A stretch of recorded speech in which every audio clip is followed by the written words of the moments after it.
En esta parte de la semana 6 revisaremos la poesía del barroco en el siglo de oro español y nos enfocaremos en uno de los autores más importantes, Luis de Góngora y Argote. Este autor es el exponente máximo del estilo culterano, el culteranismo, y una de sus más importantes obras es Soledades, de la cual vamos a hablar también en esta sección. Vamos ahora con la poesía del barroco, la poesía, la lírica barroca del siglo XVII en el siglo de oro español. En este siglo de oro encontramos dos grandes escuelas de poesía, el conceptismo de Francisco de Quevedo y el culteranismo de Luis de Góngora y Argote.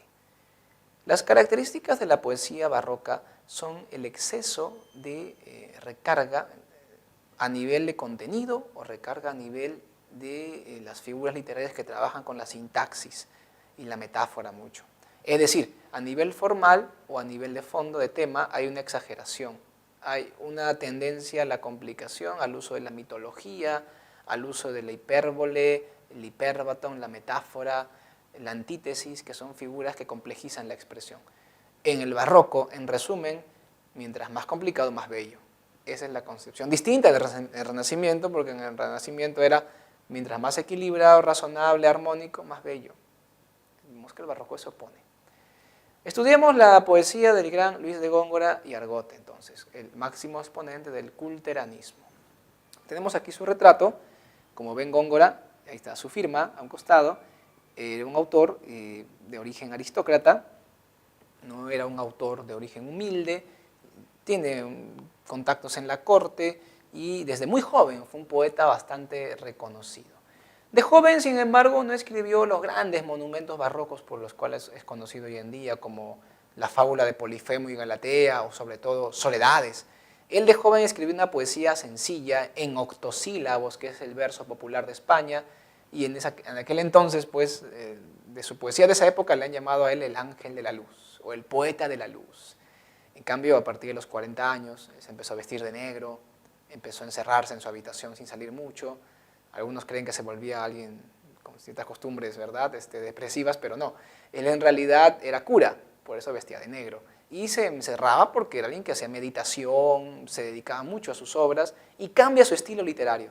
Ahora es cuando empieza a hacer una poesía compleja, difícil, una poesía por la cual ha recibido hoy en día el apelativo de el ángel de las tinieblas o poeta de la oscuridad. Esta poesía es la poesía culterana. En un principio no tenía nombre esta poesía, pero un día Quevedo y otros críticos empezaron a decir: Góngora hace una poesía tan difícil que ni un erudito, ni un hombre muy culto podrían entender.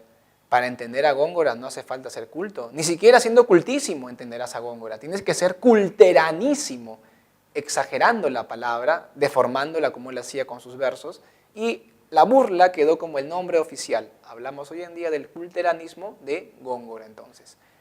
Para ver un ejemplo, revisemos esta estrofa. Tenemos la primera estrofa de la Soledad Primera. Góngora concibió 4 soledades, escribió la primera, la segunda la avanzó, nunca la terminó porque falleció. La tercera y cuarta quedaron en proyecto nada más. Revisemos esta primera estrofa de las soledades, bueno, de la primera soledad de Góngora. Era del año la estación florida, en que el mentido robador de Europa, media luna las armas de su frente y el sol tuvo los rayos de su pelo, luciente honor del cielo. En campo de zafiro pasa estrellas, cuando el que ministrar podía la copa a Júpiter mejor que el garzón de Ida, náufrago y desdeñado, sobre ausente, lagrimosa de amor, dulces querellas, da al mar, que condolido fue las ondas, fue el viento, el mísero gemido, segundo Darión, dulce instrumento. Obviamente, si solamente lo escuchamos, podemos quedar un poco confundidos, y si lo leemos varias veces, tal vez comprendamos un poco mejor, pero igual va a ser difícil. Es porque Góngora no usa la metáfora y el hiperbatón. Góngora abusa de la metáfora y el hiperbatón. La usa demasiado, y haciendo en la metáfora alusión a mitos. En aquel entonces, un medidor de la cultura de una persona era su conocimiento sobre los mitos. Mientras más mitología supieras, más culto eras.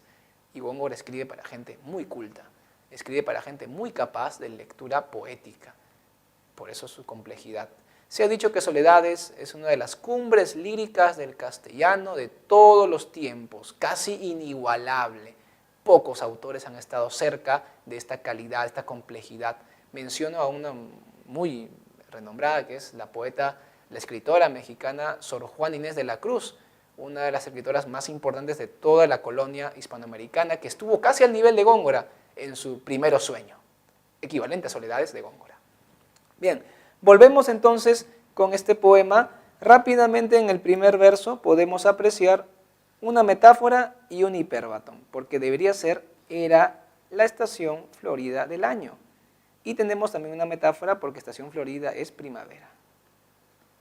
Desde el primer verso encontramos ya los dos versos más socorridos, perdón, las dos figuras más socorridas. El mentido robador de Europa es Zeus, o Júpiter, como le preferían llamar los romanos.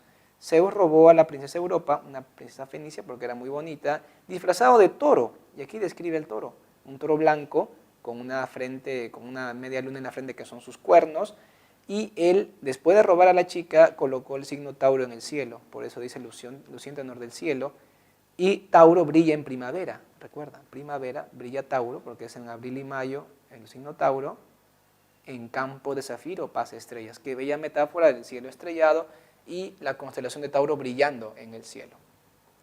Luego de este mito tan hermoso que nos narra con esta referencia a Tauro, el signo que muchos de ustedes deben pertenecer, seguimos con otro mito. Cuando el que ministrar podía la copa a Júpiter, ¿quién podía ministrar la copa a Júpiter? El que podía ministrarlo es Ganímedes. Ganímedes era un príncipe troyano, un tío de París y Héctor, que fue raptado por Júpiter, por Zeus, porque era un joven muy hermoso. Zeus se enamoró de él y, convertido en águila, lo secuestró. ¿Está bien? Después, como era tan hermoso, lo convirtió en su sirviente inmortal, que le sirve la copa cada vez que termina de almorzar, la copa de vino. Así que este Ganímedes es el que ministra la copa a Júpiter. A Ganímedes le llaman el garzón de Ida, porque el garzón es joven en francés. Ida es una montaña que le estaba subiendo cuando Zeus lo secuestró. Entonces él es el garzón de Ida. Aquí nos están hablando de alguien, un joven tan hermoso que compite o supera a Ganímedes en belleza. Entonces tú podrías decir, profesor, pero yo recién doy en cuenta que es un joven. Antes solamente leía palabras que no tenían mucho sentido.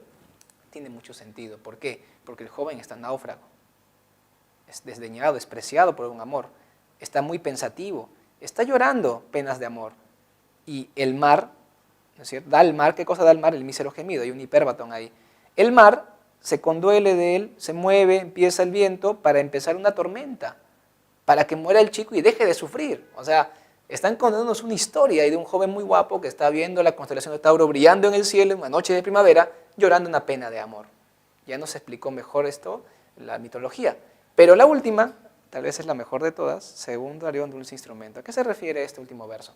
Arión fue un personaje mitológico también, un famoso músico y poeta, que en una ocasión fue secuestrado por piratas. Los piratas le dijeron con mucha crueldad, te vamos a matar ahora después de robar tus bienes, y Arión les dijo, no me maten, permítame tocar para ustedes, amenizar su reunión antes de que me maten. Ah, ya, está bien, toca porque eres un gran músico. Y Arión tocaba su lira, y bueno, cuando llega el momento en que van a matarlo, Arión dice, no se preocupen, yo mismo me mato, y se avienta por la borda.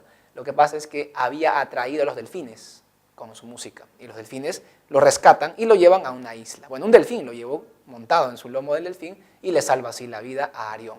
Entonces Arión es el hombre que montado en un delfín salvó su vida, y este muchacho, nuestro náufrago, el personaje que aparece en este poema, va a salvar su vida cogido del madero, del cual está al principio, náufrago y desdeñado, está sobre un madero flotando, y ese madero le va a salvar la vida y va a llegar a una playa y no va a morir con la tormenta, emulando a Ganímedes. Está bien este famoso mito de Ganímedes. Y miren, estamos en la primera estrofa de Soledades y tiene más de 200, y todas son así, siendo mito, usando el hipérbaton, la metáfora. Por ello decimos que es una poesía muy compleja. ¿Cuáles son los temas que utiliza Góngora? El amor, ¿no es cierto?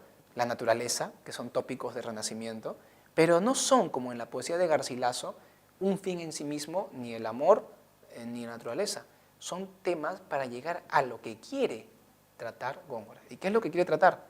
La belleza. Para Góngora, lo más importante es la belleza. Y como hemos visto, la belleza es la complejidad. Mientras más difícil, más hermoso, pensaba Góngora.